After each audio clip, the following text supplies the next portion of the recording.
Welcome to the Chris Salerno Show. I am your host, Chris Salerno. Very excited to have Tim on here. Wealth of knowledge, pilot, financial advisor. We're going to talk everything and anything. So, Tim, thanks so much for joining us. Chris, thanks for having me. Yeah. Let's start ever since you were a kid. Talk to us about your journey throughout life and where you got to where you are today. Yeah, so thanks for that question. I mean, grew up in Charleston, South Carolina. I love Charleston. Charleston's a beautiful city. It's fantastic. There's a lot of history there. And There I is. think what was formative was there's a huge C-17 base. Oh, yeah. The big cargo airplanes. Huge. And grew up just watching those guys lumbering through the skies, man. Just, Really? 550,000 pounds, right? Just very graceful, like whales, Also caught my first few air shows early. And so I think that sparked the love for aviation. I don't blame you. When I was a kid, my parents, I lived in Florida. My parents took me to the Blue Angels air shows. Pensacola. And and even when I drove, when you drive through Charleston, you can sometimes see the fighter jets. And a couple weeks ago, I was driving out to one of our car washes in Greenville, and I hear this loud rumble. And I was like, okay, let me put down the window. And all you see is 4 fighter jets flying. Yeah. So I don't blame you on that. That's a whole different world. Yeah, that kind of stuff just lights you up. So I think that's where the aviation interest started. And then I've always just been interested in business. Yeah. My mother's from Jamaica.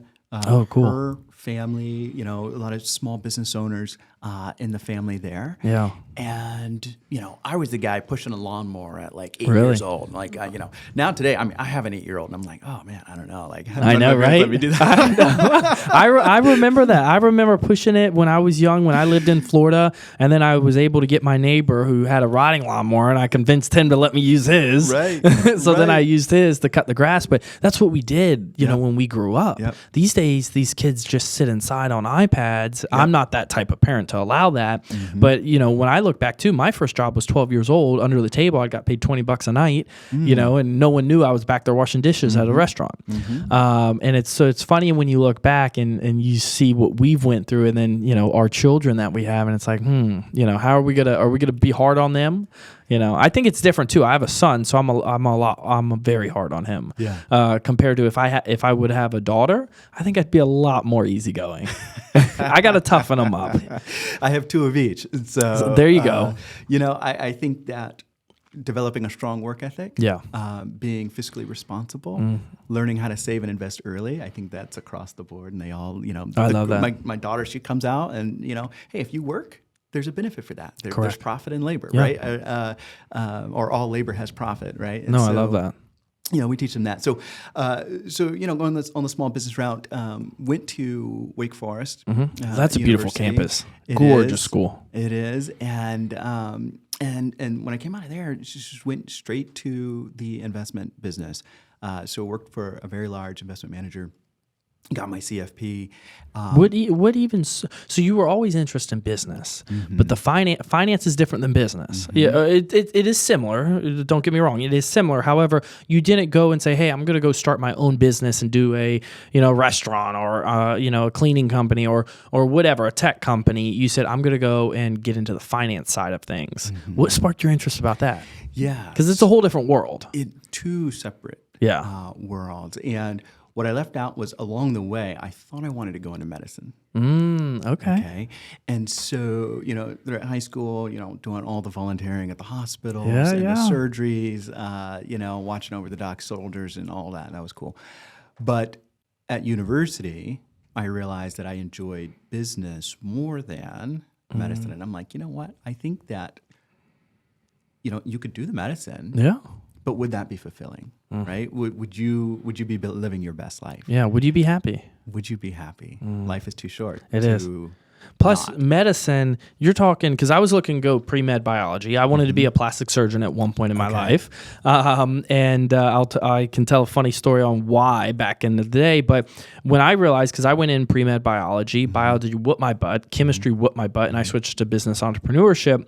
But I realized that you are in school for 15 years outside of your, high school. That's your freshman in college. You're in school for 15 years and a ton of debt. Yep. So that's a long time to think on too. Yeah. That I think a lot of people don't think of until they actually get into it and they're like, oh, I'm going to be in school for a long more time.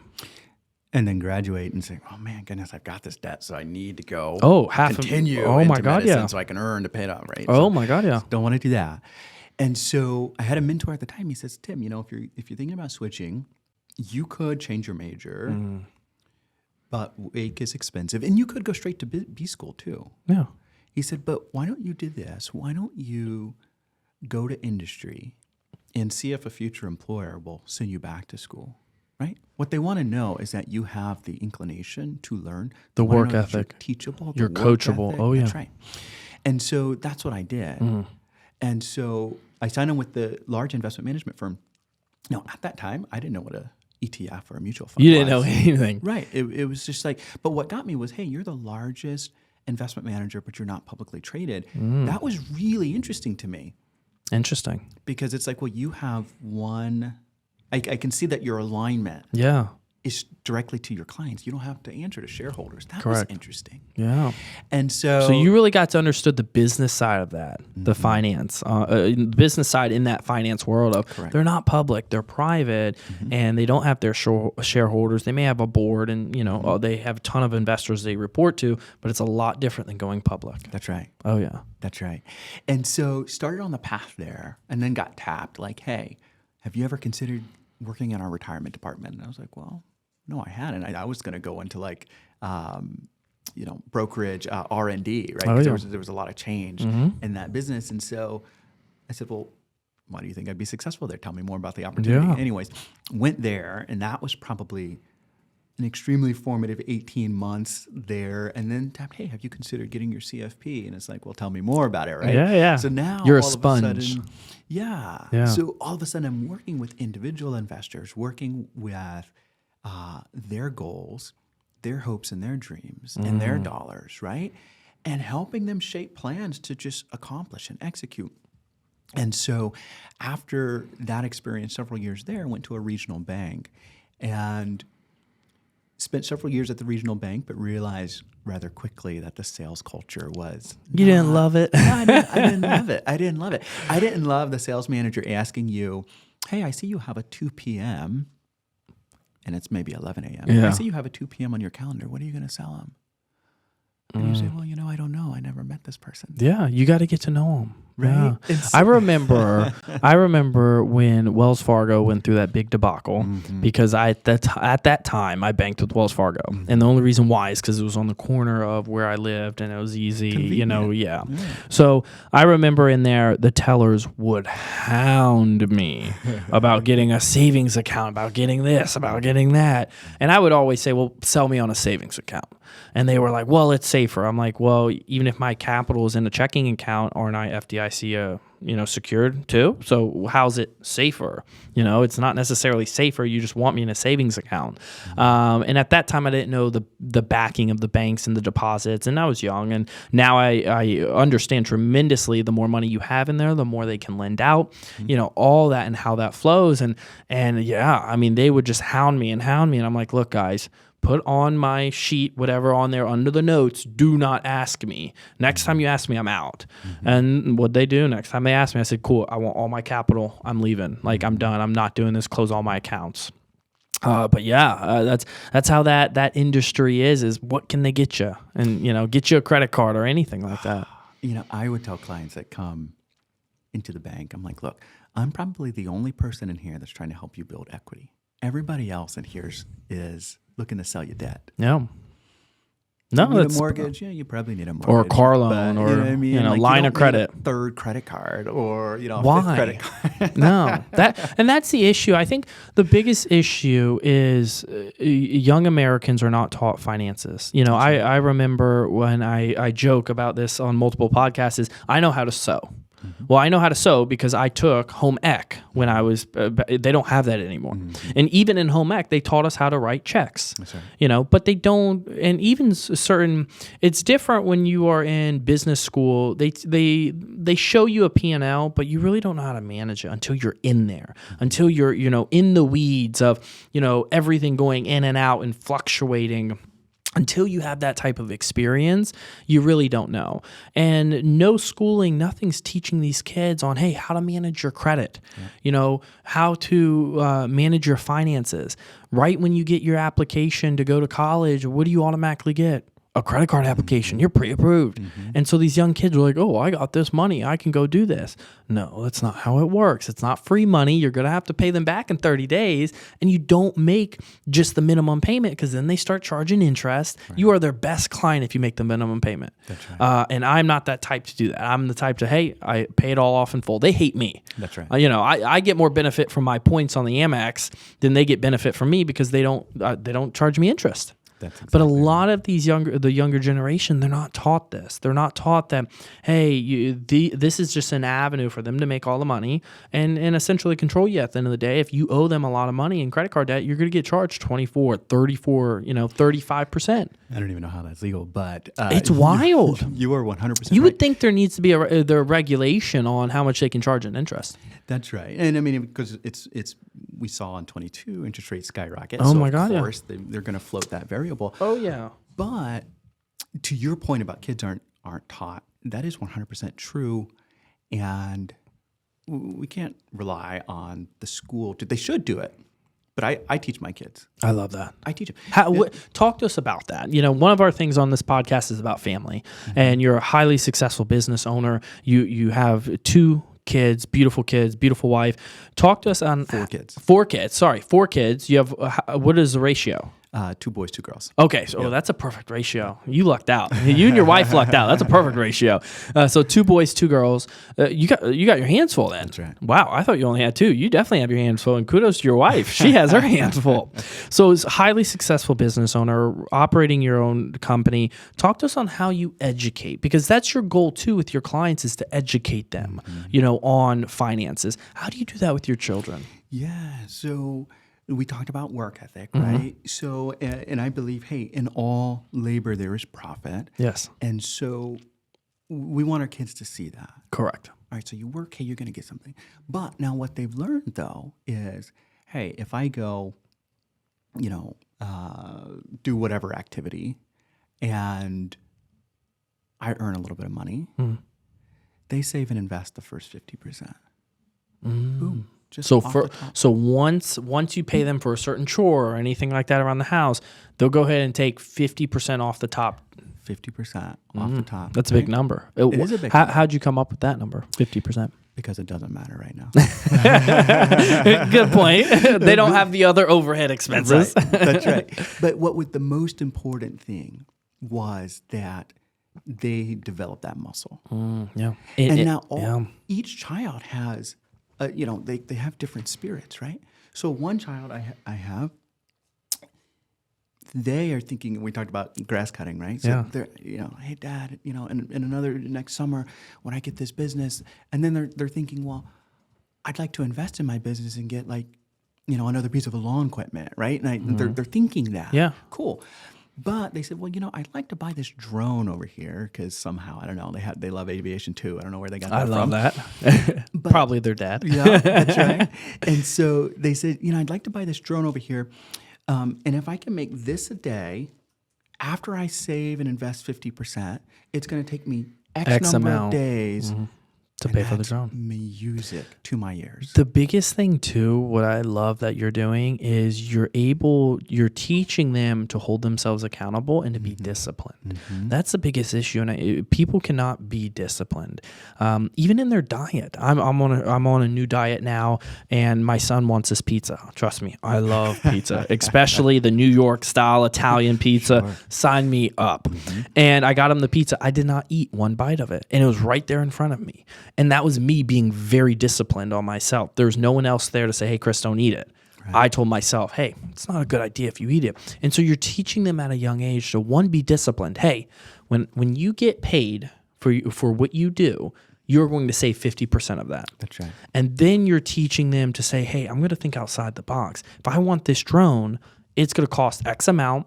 I need to save X amount for X amount of time so I can purchase this item, which people should do that because you should also enjoy your money. You should enjoy the journey that you're going down. You shouldn't not you should not enjoy that. You should enjoy that to a very high level, but you should also be very disciplined to know, hey, I'm not going to take one full check I get and go splurge on this drone because I actually have a business I need to operate. And as they grow up to have employees and things like that, they're going to put them first and put their needs second, which I think every leader should do.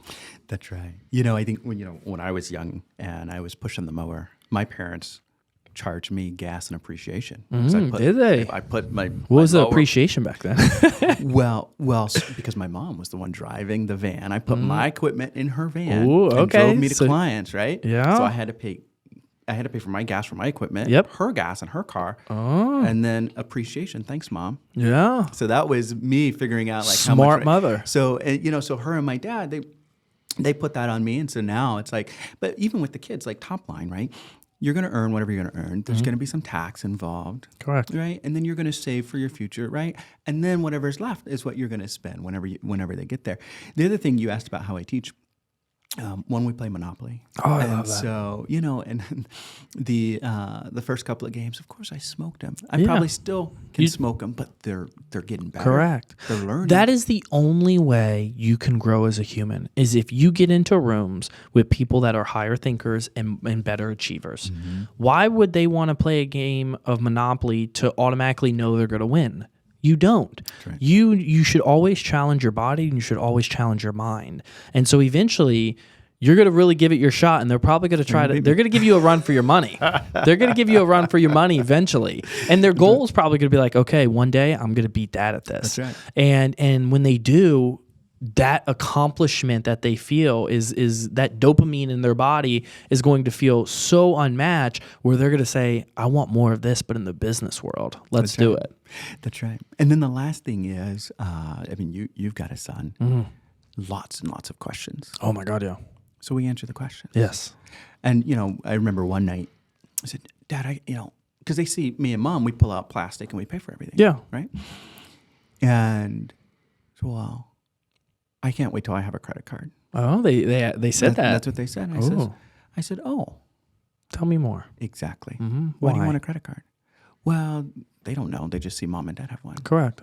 And I said, well, how about, I said, this is how credit cards work. I said, what if you wanted to buy something that costs $10 and you put it on the credit card?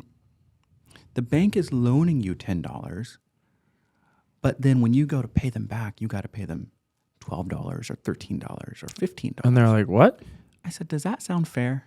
No, that's ridiculous. Yeah. And that's where we leave it.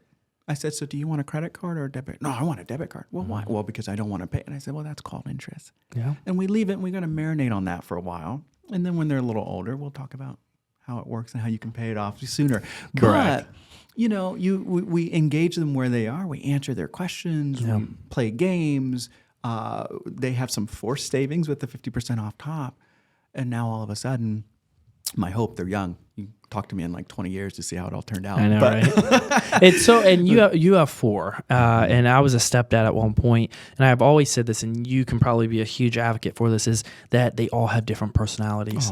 And no matter how you raise them as wonderful parents that you and your wife are, they can all grow up and do something totally different because they all have different personalities, interests, things like that.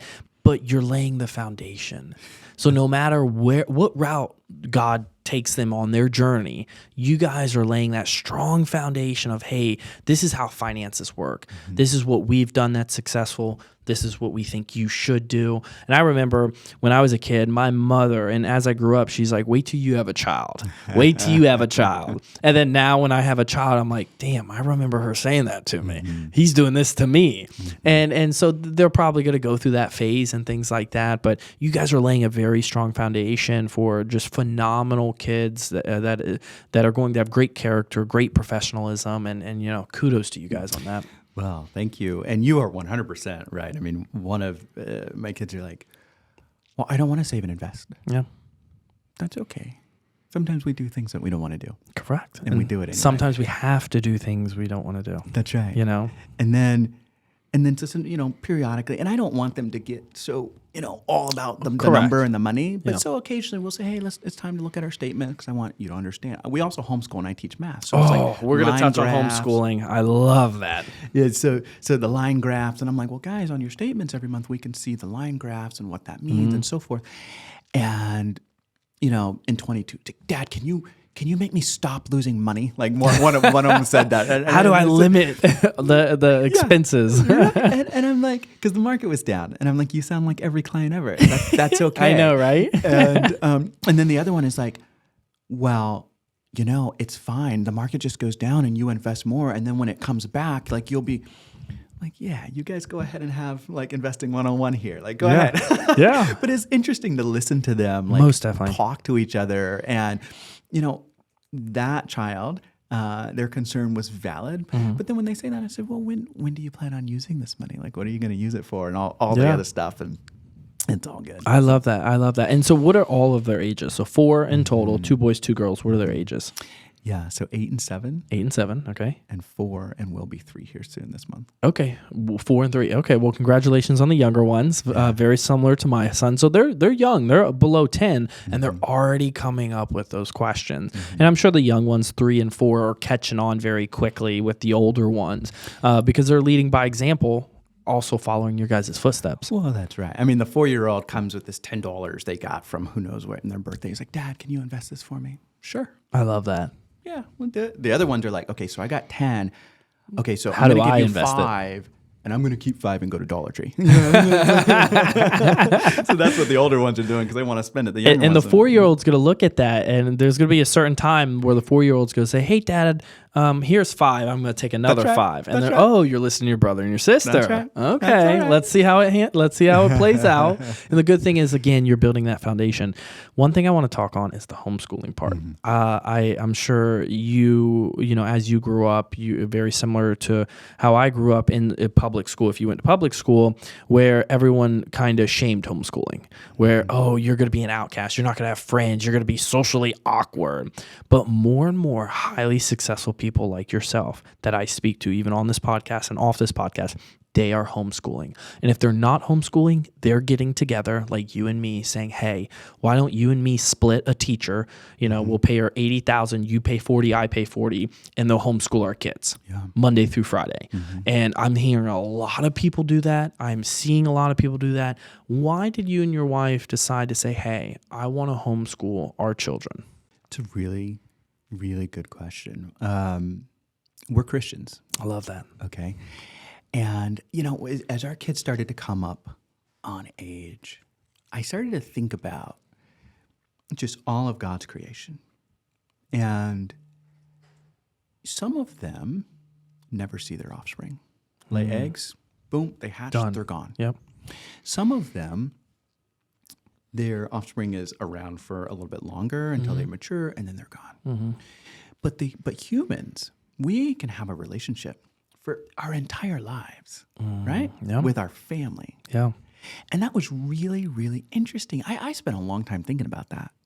That is very interesting. Of all of his other creations, humans, we can have our relationship. It can be impactful. So I was like, okay, that's really interesting. And then you take it back, like before modern day society, even beyond. So our country's like 200 plus years old, right? So beyond that, what was happening? Parents grew up. I mean, we didn't travel as much. Humans didn't travel as much, right? Airplanes were not existing. You had to take a wooden boat across, seas for 8 months, and hopefully you're alive. Correct. Which meant we were a lot closer. Correct. Which means the children really looked up to the parents for a lot of what they learned. Now, You're right. Formal education did exist, but a lot of times it didn't happen until you were a little later in life, and then you could send the kid off to get, whatever formal education and so on. So I thought about that history, and I'm like, wow. You said the word earlier, you said foundation. Yes.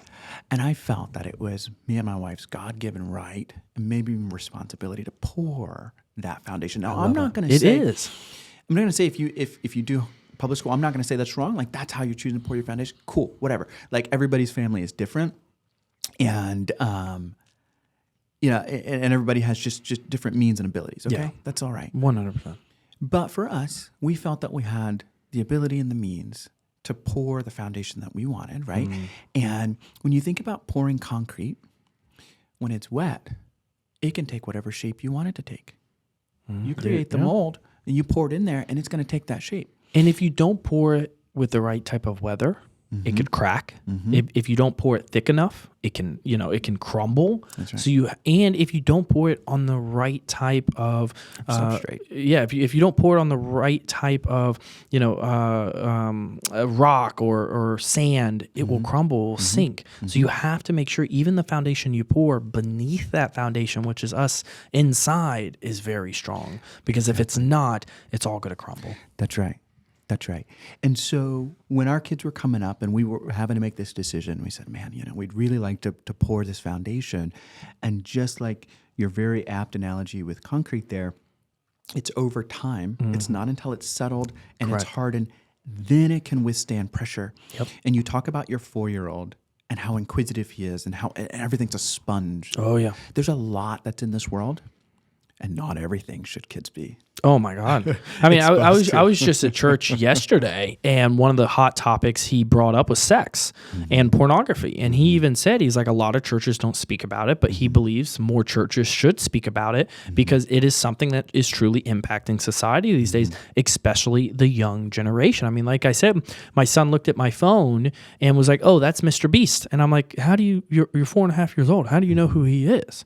Like you saw his face, you knew what his face looked like, and you automatically said, "That's Mr. Beast." I'm like, whoa, you caught me off guard. Like, how do you know that? Where'd you learn from him? And I think it's super important that most parents, and again, I see highly successful entrepreneurs, business owners that are homeschooling for a lot of those same reasons, is that they want to pour that right foundation for their child to be successful throughout life. Yeah, and that's that's what it comes down to. And so we're pouring. Over time, it'll harden. It'll be able to withstand, stresses and pressures and so on and so forth. But we just said, man, and like you said, time goes so fast. We didn't want to give up that opportunity. I didn't want to let somebody else pour it. I wanted to pour it. So Smart. maybe I'm greedy. No. And there's times that people need to be. I say it's selfish, but there's times like that's a good selfishness. That's a good greediness. People need that still, in my opinion, is to be selfish and greedy. And there's good types and there's bad types. That right there is great, because if they were in school, not only you are pouring it, but the teachers are pouring that foundation. And what about if they're pouring that foundation that you may not agree upon, and then the child comes home and says, well, so-and-so said this, but you're saying this, who do I believe now? And I think that creates a lot of resentment in children as they grow up, without that strong bond like you were talking about with back in the day. They had a strong, tight bond with the families as children as they grew up. Yeah. No, I love that. Yeah, so that's why we've decided to do it. I love that. Building that foundation very strong for them, and then teaching them the finance side too. So do they already know what they are wanting to do, or they're just having fun as kids?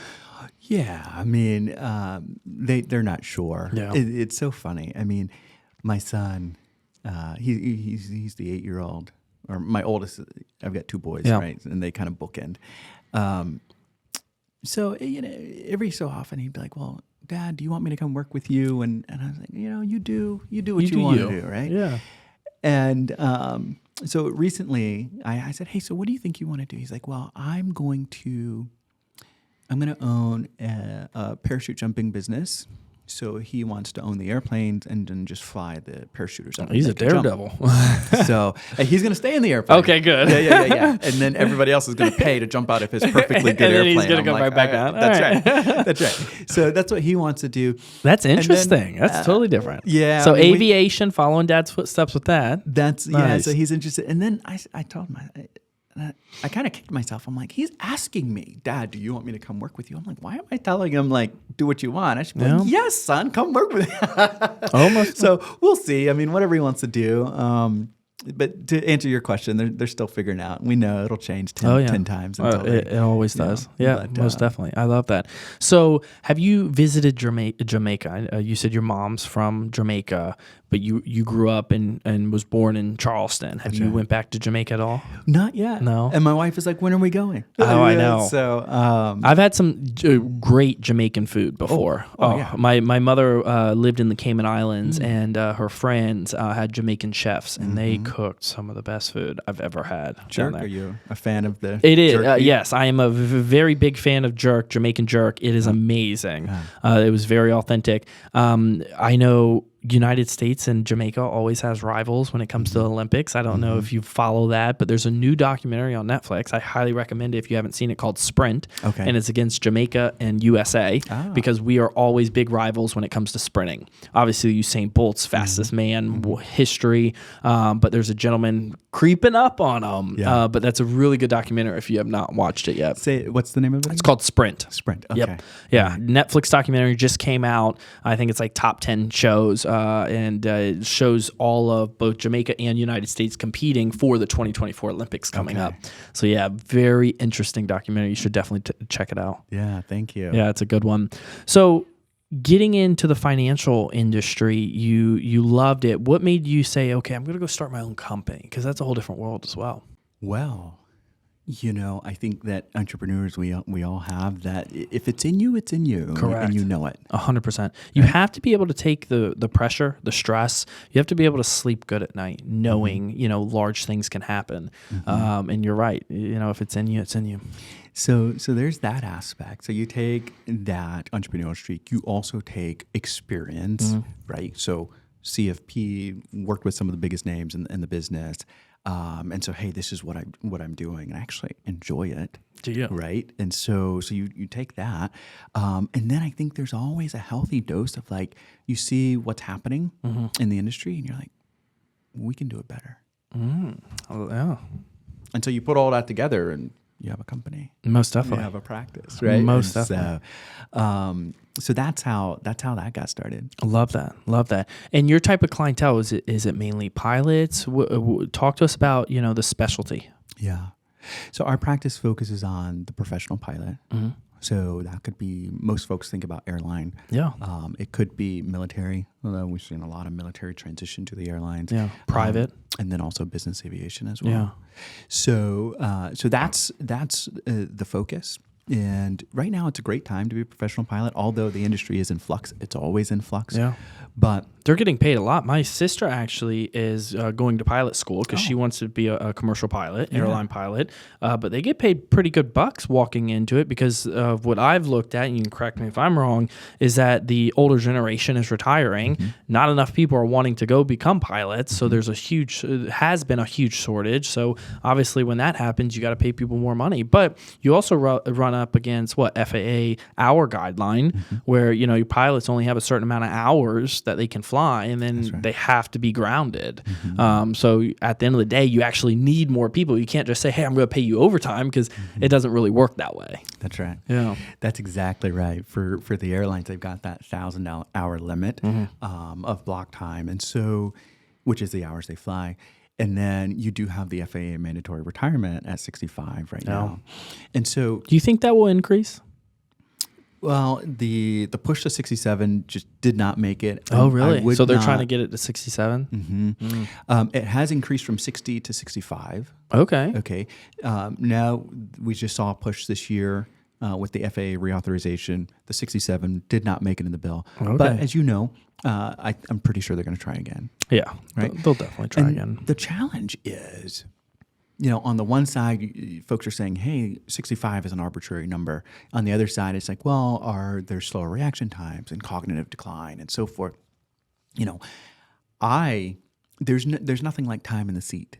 Oh, yeah. Meaning experience. And Correct. so if they could figure out a way for test to test cockpit New test. capability, Yeah. or just proficiency in the cockpit. Because right? these simulators are spot on. I took my son to the airport lookout park. I don't know if you ever taken your just kids. there Yeah, on Friday. yeah. I was there on Saturday and ran into a guy who works for Michael Jordan's NASCAR team, and we were talking about simulators. And he's like, these simulators are so spot on. Where if the driver said, "Hey, we're a little tight here on the rear end," they tweak it, and it's the exact same in the car.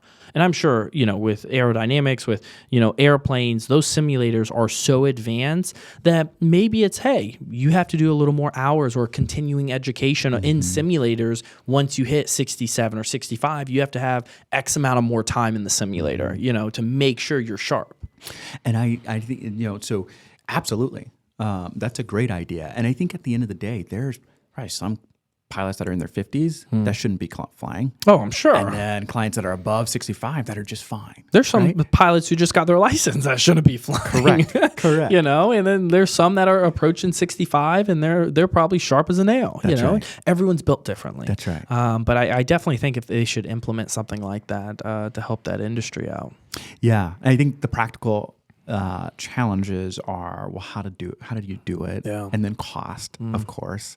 And yeah, it's pretty pricey. It's not cheap. Yeah. So, but until that's figured out, age 65 is what we've got. We do have a lot of retirements coming. And so, it continues to be a good time for the professional pilot. Contractual labor, when you think airlines, you think union, right? And these unions do pattern bargaining. And they have pushed the price up for pilot pay, which it's great for the pilot. You got to figure out. I mean, airlines they don't have good margins. Oh my God, they don't. If you ever look at a P&L on an airline, I scratch my head. I mean, the only reason why they're in business is the credit card. That's it. I mean, that's how they make money, is the name on the credit card. Yeah. Because other than that, they don't make any money. Yeah. Not at all. And sometimes when I've flown before, like red eyes, and I have the whole jet to myself, and it's like I know this bad boy cost a lot to get up and off the ground. That's right. And yeah, some of these the margins are slim to none. Yeah. And you just hope that red eye, they were probably hopefully repositioning the plane, because tomorrow morning it was going to be slap full going back wherever it was, right? So, but still though, it's like now you got to catch up, and who knows? But yeah, the margins are very slim. Talk to us about those pilots out there that may be listening. I try to say they're kind of like doctors, where surgeons are 7 days on, they are 24-hour shifts, they are working like crazy. Some pilots work some crazy hours up until their threshold, but they are always in the sky. They're not thinking, unless they're reading a book or have their iPad out, educating themselves on how do I build wealth, and not just be behind the cockpit and just keep flying, how to build wealth. So talk to us some of the educational resources and things like that. The best way, obviously, we have our cell phones at our fingertips, YouTube at our fingertips, but some of the best ways for these pilots to really gain that education, to say, okay, let's plan for that retirement maybe sooner if they want it, and really build the wealth. Yeah.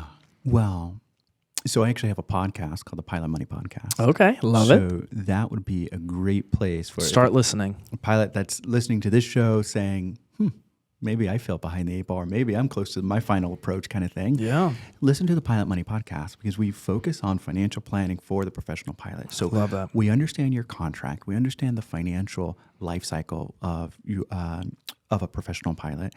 We understand the income opportunity and the challenges just from a planning and a tax side, also the challenges from a human behavior side. Most definitely. We've seen it all before. Right? Oh, yeah. And so certainly start listening to that. There's another show, Passive Income Pilots, where they just talk about passive income opportunities. So either real estate or small other businesses. I think passive income is very interesting, because most income there's work to be done, right? So there's work on the front end before things to turn around, and so there's that. And then the unique thing about pilots, right? They don't have the regular 9 to 5 like we think, or like the surgeon you talk about, right? They might be on a 3-day trip and then off for 5 days. They might be on a 4-day trip and then off for a couple weeks. They might be an FO, a wide body FO, flying international, and work a couple days a month. Yeah. Right. And so they do have a decent amount of, they can, well, I usually do, they can have a decent amount of time. And so If they choose to spend it wisely. if they choose, and that's exactly Yeah. it, they've got to figure out, hey, what am I doing with my time to better myself, better my education, and then better my position? I think one of the things that a lot of high income earners, a trap that you can fall into is, hey, I can afford it. I'm not paying any interest on that. I pay my credit cards off every month. So I've got the cash. Why not buy it now? Yeah. Right? But then you do that, and next thing you know, you just have all this stuff. Correct. But then no equity and no options. Yep. Right, in the future. And so if a pilot finds himself in that situation, education certainly is key. And then, there's books, there's podcasts. The folks that you fly with are going to know somebody, and then come see us. Yeah, because you're sitting in there for hours, unless you're doing the short domestic, 45 minutes, you're up and down. But most of the time, you're going to sit in there for a couple hours. And so you're going to talk and mingle with, the individual next to you, and maybe a flight stewardess who comes in when they do the switch, or, how they do it with security protocols. I'm not too familiar with it nowadays, but I just see it when they do it. But you're going to have those conversations, and you're going to have that time too. And you can, pop on a podcast, you can read a book and help educate yourself on really investing outside of just that pilot life to create that lifestyle you want to when your time is, approaching the end of the runway, essentially. That's right. And even to, you mentioned, hey, folks should enjoy the fruits of their labor. Yeah. And I say, hey, don't defer till you're dead, right? Because it's very easy. I mean, pilots get non-elective contributions or 401ks, right? And you can do all of that. But hey, what happens if you have a medical event and you're out of you can't work anymore? Because you got to stay healthy. You to have be able to work. Yeah, most definitely. And so, there's that. And so, think about giving yourself, I call it financial flexibility. We gotta pour that foundation. We gotta have a baseline. And then the power of compounding is real. Like, it works. Yeah. Oh, it does. And that'll give you some financial flexibility. The biggest issue that you are already nipping in the butt with your children is what we discussed. And that's one, holding yourself accountable and being disciplined, because investing is not a get rich quick scheme overnight. Now don't get me wrong. There are some people that make certain videos. We've seen these lately, and they boom are famous overnight, and now signing contracts. However, compounding is not an overnight thing. You could get lucky. You can make strategic investments and, overnight, make certain amount of money. It's been done. It's happened. But when you compound, you need to have that discipline to understand this is timing. It's going to take time. You need to have patience. And I think society, with social media, with everything at our fingertips, we want it right now. And I'm guilty of it. I want it right now. Go, go, go. And I push the team on that. And I think the reason why is because, as you know, having children, it's a blink of an eye and they're 5 years old. It's a blink of an eye and they're 10 years old. And so it's like, you got to have it right now. We got to go. We got to push our business. We have to hit these milestones, because we're going to blink an eye and look back and be like, where'd these 4 years go by? And so I think with everyone, they have to have that discipline to understand, working with someone professional like yourself, is you need to have patience. Not just because someone tweeted something and the market, is down or their stock's down, you can't freak out and call you up and say, hey, what's going on?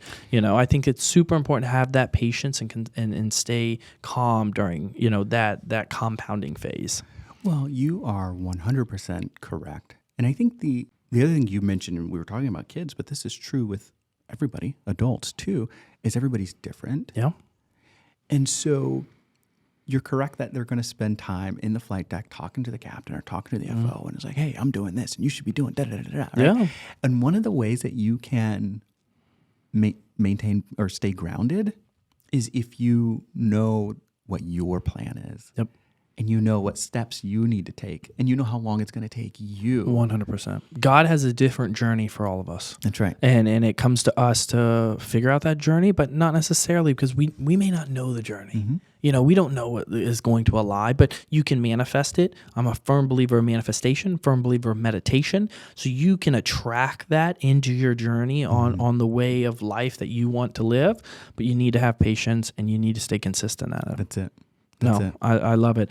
Talk to us something that you find common amongst pilots, that maybe financial issues that they're having or running into, or decisions they're making that's not so good in your opinion. Talk to me about something you find consistent. So, from a decisions perspective, somebody just recently asked me this. Yeah. Right? And I said, well, it's really interesting because what allows us to be experts on, financial planning for professional pilots is their earning opportunity, their contracts, their union, and then the company benefits, Yeah. and also the financial life cycle of becoming a professional pilot. So that's what allows us to be experts, and that's just all the quantitative stuff, right? Yeah. So we understand, but what makes our job interesting is that every pilot is different. So whatever you've got in society in terms of personalities, you're also going to have in our client group and in the flight Most deck. definitely. So so I struggle to say, hey, here are decisions that a lot of pilots are making because they're all making all the right all stuff. of them, Some of them are doing right, some of them are doing wrong. It's like, come on, no, like let's not do that. Oh, yeah. Right? But financially, the challenge that we see, high income W-2 earners. Yeah. You get whacked with taxes. So that's a big thing that pilots have to be aware of, and you have to plan for that. Yeah. Right. So your sister, how far along is she in her journey? Beginning. Very, very beginning. Yep. Okay. She's going to get her private. If she doesn't have it already, then she's going to get the instrument. And then she'll get a commercial. Maybe she'll be a CFI. Yep. Or she might be able to sit in a right seat somewhere. And to get those hours, then she's going to get to 1,500 and sign on with either regional or major, whatever the industry's doing. So she knows one of the reasons she loves flying, but the other two is that the other reason is that there's a great financial benefit to being most a professional definitely. pilot. So she gets there, and year one pay is low. Oh, yeah. It's like, Was it like 60,000? well, at a major airline, it's about 100. Oh, I mean, these days it's like it feels like 40 with inflation. it's probably like at 102, 103, something like that. Yeah. So at a major, and so you get there, and depending on your tax filing bracket, right? So there's, you're not super high. And then your compensation is going to jump by 20 to 25% from year one to year two. Well, that's pretty large. Yes. And then from year 2 to year 3, we could see anywhere between another 10 and 15% jump. Those are good. So all of a sudden, your You're in a tax different brackets are income filling bracket. up. Yeah. Yes. And that's what the issue I had when I ran my first businesses. I got hit with a tax bill, and my CPA didn't help me or tell me in advance, be proactive and say, hey, you're going to hit a different income bracket. Now you have to pay 30 to 50,000 per quarter. And no one told me that unless IRS told me that when I got the bill, and I went back to her and I'm like, what is this? And I was shocked, outstanded. That's right. So that happens just on the income. And then you decide, hey, I've been doing the 7.3 for a while. Yeah. Maybe I want to go wide body. And so maybe you're an FO on the 777. Well, that's a pay increase. Or maybe I want to upgrade from being a first officer to a captain. Yeah. Right. And all of these things. Or even domestic to international, things like that, which I know that's very high, seniority when you're going overseas.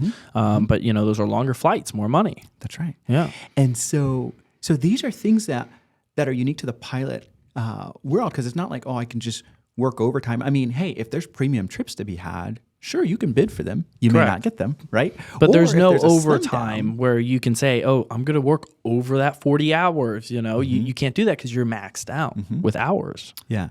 Well, in the summer season, you can pick up additional, but to your point, like the way that most people think about overtime, it doesn't work, and it doesn't apply to the aviation industry. Yeah. So there's that, just from a W-2 perspective, what do I do with the taxes? Right? Yeah. And then there's hey, my company puts in 17% in my 401k for me just for showing up and flying the airplane. Where should I invest my own money? I want to avoid having a ticking tax time bomb with all of these pre-tax things where we think about unwinding all of this in retirement. Oh, yeah. I also don't want all of my wealth to be tied up in a retirement account that I can't touch. Correct. What else should I do? Right. And so you think about these kind of challenges that all professional pilots face. And this is, when I say all, I should say Most. airline, and most airline pilots, because business aviation, Totally different world. They got stock options, they got other bonuses and stuff, right? That they may hear some guys insider trading business deals going on back in the jet. I hear this. I mean, there's been some pilots that have gotten caught for insider trading because they've heard, some nice conversations in the back of the jet. But no, you're right. You're really talking about most of the commercial airlines. One thing I have seen, and we work with advisors with their clients, is that a lot of clients are now asking, hey, do you have anything on the private side? Have you seen that with your clients? Is there anything going on the private side? Because we've seen a social media post, or we've seen something that a lot of people are going to the private investment side, very similar to what we offer to clients. Have you seen that? Have those conversations been sparking up throughout your business lifetime? Absolutely. Actually, my 9 a.m. is really, hey, let's talk about private equity. really. So it does, and people, to your point, they're just the free flow of information. Things are more accessible, and it's at our fingertips. Correct. And so people are curious, like, hey, and you can hear it on podcasts. Hey, here's what I'm doing. Here's this and that. It's so interesting. I was just reading, I don't know if it was a Bloomberg report or I forget the source. Do you subscribe to Bloomberg? Like there are those emails that come out? I do too. I like it. They give good quality stuff. I got to be careful because they do fare one way on the politic world, but they normally come out with some good financial stuff if you subscribe to them. Yeah. So, and I think to your point, it's good to get your information from multiple everywhere, multiple 100%, sources, 100%. But so I was reading a report, and it was talking about private equity and how a lot of institutional investors, and particularly one pension fund, had put a decent chunk to private equity. They were hoping it would be a nice payout. bust, Yeah. and it wasn't necessarily so. So my thing with clients is I just say, hey, well, you got to evaluate. Like right now, a lot of there's been a lot of cash in the market for the past couple of years. Oh my God, yeah. The cash had to go somewhere. So number one, the private equity firm that you're evaluating, what is their business? Yep. Is it real estate? Okay, what kind of real estate? Right? Is it looking at wrapping up blue collar companies? Yeah. And if so, how do they do it? And what has been the trend on terms of the multiples they've been paying for these businesses, right? And then what's their exit strategy? So you just have to evaluate each one independently on their merit to see, hey, am I going to get the expected returns? Or what's the probability that I'm going to get the expected returns that I think I'm going to? I would point out, I think sometimes people want to flock to private because it's like, well, I got all this stuff in just, the public markets. Yeah. And I feel like I want another layer of sophistication. Yeah. I don't know that just adding another layer of sophistication and complexity just for the sake of it is a great move. Agreed. But you want to evaluate the potential deal on its merits and say, okay, what do I anticipate this bringing to my financial position? Yeah. Right? And then go from there. Most definitely. No, I think you're spot on with that. I've seen an uptick and a lot of clients that recently have been approaching us about investing into our car wash opportunities have financial advisors, and they're like, I'm going to send it to our financial advisor. I said, please, happy to have a call with them to discuss it. And I think it's super important. The ones that are truly, open about it, I really enjoy. The ones that are like, yes, you should diversify your portfolio. It may not be with this group or this group, but you should look into the private side as well. I really enjoy them having an open mind. You have a lot that will disagree with everything on the private side because then they lose money from managing their own clients' money. But is that true having a fiduciary responsibility? It's not. That's not. You need to think of your client first, not just, I'm going to get my 2% or 1% or 0.5% of their capital and while I manage it. But I've even talked to some on that end, and each investment you do has risk. No matter what, even if it's in the public sector, it has risk, and there are certain type of private and public investments that you can de-risk, and then have a lower risk, but you're also going to have a lower return. So like you said, I think you said it spot on. Really evaluate your goals, and understand, okay, if I make this investment, is it going to be that stepping stone to reach my goal? That's right. And does it make sense right now? I think that's super important. Most definitely. Yeah. No, it's I think you hit it with the fiduciary perspective. you cannot just consistently use one tool in the toolbox and call yourself a fiduciary. That's not how houses are built, right? Like, correct. No, not at all. You got to figure out what's appropriate for that client. Yeah, no, most definitely. And I think, it's super important. The way I see it is that if you, evaluate a private opportunity and your client really wants to, diversify their portfolio, educate them on it, let them know the risk, which I always say we can lose everything just like any investment, educate them on it. And what happens if they do make, a huge return? What are they going to do? They're going to see you as the stepping stone because they went back to you for advice. You said, hey, this is the risk, but it does look like a good investment. They made a lot of money. They're going to, that's how you can grow your business with referrals. They're going to see you as the expert. I even have investors that will come to me and say, hey, I'm looking at this opportunity. What's your thoughts on it? I don't shoot down another guy's deal unless I look at it and say, look, cash flow is very low, too risky. There, let's look at the comps. See, if it's a multifamily, look at the comps, see if you can push rents. If you can't push rents, that's a red flag right there. That's too risky. Analyze it in that aspect. And I actually have a full list that I send to our investors saying, hey, here's a list that you should ask the sponsorship group on the opportunity that you're evaluating. Get an understanding of it. And then you make the decision at the end of the day, what you feel is best. That's right. I think it's super important that people diversify, but, they also are open-minded about all different type of opportunities out there. 100%. And I will consistently ask when a client brings a new opportunity or an idea, I say, okay, well, why this and why now? Yeah. Oh, because, I was flying with a guy and he told me about it. Oh, okay. Okay. Well, we don't know all that guy's details. Correct. But we don't know where he's at financially. Where this fits into your details. Correct. Right? I love that. I love that. That's typically my approach. No, I love that. You are operating at a business at a very high level. You have 4 beautiful children, wonderful wife. How are you staying healthy? How are you, staying on top of your game mentally and health wise to make sure you can be the best father, best husband, and then be the best business partner and best leader for your clients? Yeah. So good question. Lots of water. Yeah. Water's big. Yeah. I don't drink enough of it, and I'm guilty of it. I drink a ton of coffees. I don't drink enough water, but my son last night, we were laying in bed and he asked about the heart and how the heart works. So I went on YouTube and I pulled up a video that is geared towards more kids related, but it shows you how the heart works, how the blood cells go in and out, and it mentioned on there that you want to drink a ton of water because your body is 75-80% water. Your blood cells are water as well, so it's super important. But yeah, good one on that. Yeah, that's an interesting question that your son asked. I know. I was like, you're coming up with these hard questions these weeks. Man, you're making me learn stuff. I know, right?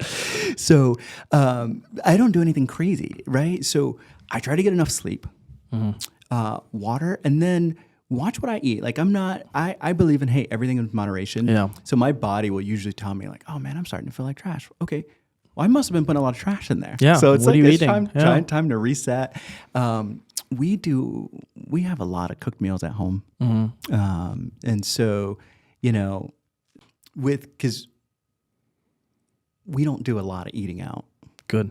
That's just, so we eat a lot at home, which allows us to, really control what we've got coming in. Most definitely.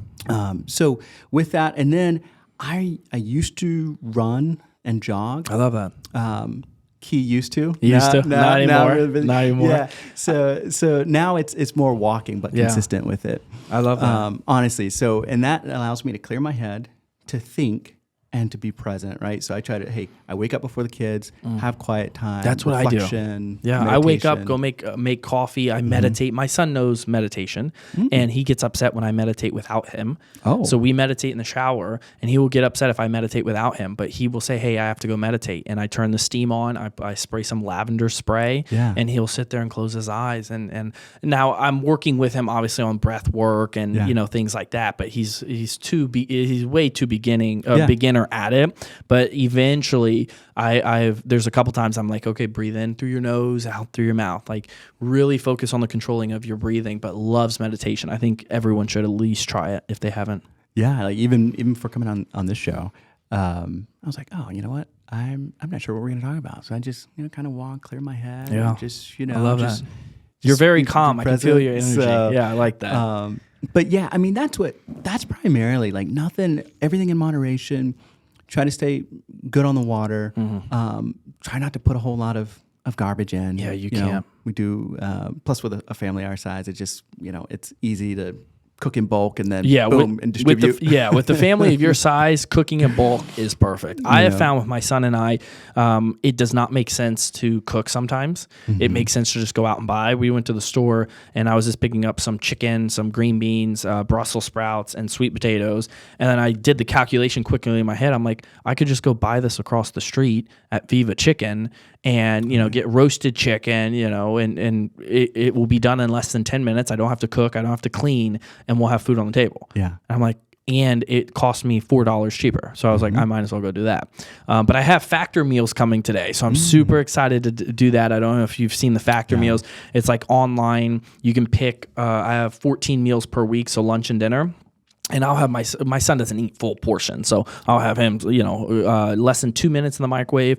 Boom, you have a full portion out meal, and it was only like $131 a week. And I'm thinking in my head, that's cheap. $131 a week, you get 14 meals per week. That's not bad. Yeah. The biggest thing, it saves time. That's right. But when you have a family, of four kids, it definitely makes sense to go to Costco. That's right. That's right. Go get that bulk. So eating healthy, really watching and being disciplined with that, that's something that you really do. And then I'm sure you're pouring that foundation for your children as well.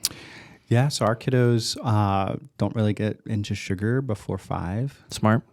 So it's so interesting. The 3-year-old will sneak it. The 4-year-old is more, the 3-year-old will honest. sneak it. She's like, no, that's like, even when they go out with friends, she's like, no, I can't have it. Or my parents, I can't have that. I'm not 5 yet. Oh, wow. And he'll be like, Chown. and then she'll tell on him. That's funny. So, but yeah, and then, they turn 5 and we give them a big old bash and they do their thing and probably their stomach hurts a little bit. Oh, yeah. It's like, yeah. No, that's good. We don't eat like McDonald's, any of that. No, we used to eat Chick-fil-A. Okay. I follow this guy on Instagram who's a health nerd, and I because of him I make my coffee differently in the morning. I'll say that in a second. But he exposes like all these fast food companies, even Chick-fil-A, Chipotle, all these companies on how they make their food and stuff like that. And so I stopped eating it with Cruz, my son, and the Saturday I was like, hey, we have to go to another location. It's about an hour from now. I can't stop real quick. You want me to get you Chick-fil-A? And he looks at me and goes, Dad, that's not healthy. And I'm like, all right, you said it. You said it, big man. I said, that's fine. And so I got him this nice little fresh place, had chicken and, rice and things like that. So he enjoyed that. But, they follow the footsteps of us because we're laying that foundation. Even when we are not realizing that foundation we're laying, they're still watching. And they know. And it's unbelievable. Unbelievable how fast they grow up. I love it. All right. Did we miss anything, when it comes to what to look for when investing and really setting yourself up for that success in your mind? Oh, I think we hit it. And I love the creative way that we hit it. Yeah. And if your listeners can just draw the parallels, the stuff that we talked about that we're doing with our children, we're being intentional and 100%. They're learning, right? Yeah. And they're developing a habit, right? You could do that as a professional pilot or an investor. It's not too late. Yeah, exactly. So be intentional and develop a habit. And then you talked about it a lot, discipline, which is essentially making up your mind and then sticking with it. That's right. Right? Like anybody can do those things. And then, we talked at length about education. So, no, I think we got it all. I love it. Well, Tim, thanks so much for joining. Very excited to have you on to tap into your mind and the way you think. You're very calm. I love that about you. But to tap into your mind, and especially during times like now where the market can be volatile. It's like Bitcoin. You don't know what's going to happen. It follows the media. Mm-hmm. You don't know what the media is going to say to fluctuate the market. And I think individuals need individuals like yourself that are calm, collective, and understand that at a very high level. And is open-minded, not closed off. That's something that makes you unique and special. And I love what you're doing with your children and your business, your corporation, and looking forward to having you on in the near future. Thanks, Chris. It was great being here. Most definitely. Thanks so much.